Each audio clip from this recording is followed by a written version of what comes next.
ఉగాది నాడు గద్దర్ అవార్డులు ఇచ్చాడు రేవంత్ రెడ్డి. ఇదివరకు నంది అవార్డులని ఉండేది ఉమ్మడి రాష్ట్రంలో. తర్వాత విడిపోయాక అటు కేసీఆర్ ఇవ్వలేదు, ఇటు పక్కన జగన్మోహన్ రెడ్డి ఇవ్వలేదు, చంద్రబాబు కూడా ఇంతకుముందు ఇవ్వలేదు.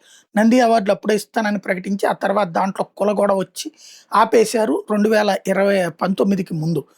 తర్వాత జగన్ వచ్చాక పెడతామన్నారు కానీ పేరు నాని అది ఆగిపోయింది. తర్వాత రేవంత్ రెడ్డి అక్కడ అధికారంలోకి వచ్చాక ఆ నంది అవార్డుల పేరు తీసేసి ఏ హంస అవార్డులో పెడతాడనుకుంటే చివరికి అది కాస్త అక్కడ పేరు మార్చి ఈ రూట్‌కి తీసుకొచ్చాడు.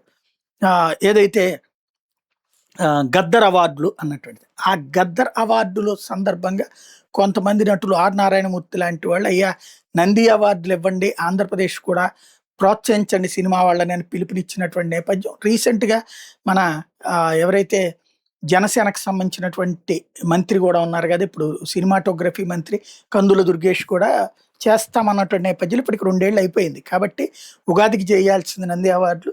ఉగాదికి ఆళ్ళు పెట్టుకుంటున్నారు కాబట్టి ఆగుండొచ్చు. మనం రేపు శ్రీరామనవమికైనా పెట్టొచ్చు కదా కావాలనుకుంటే. లేదా ఇంకో రోజునైనా పెట్టుకోవచ్చు కదా!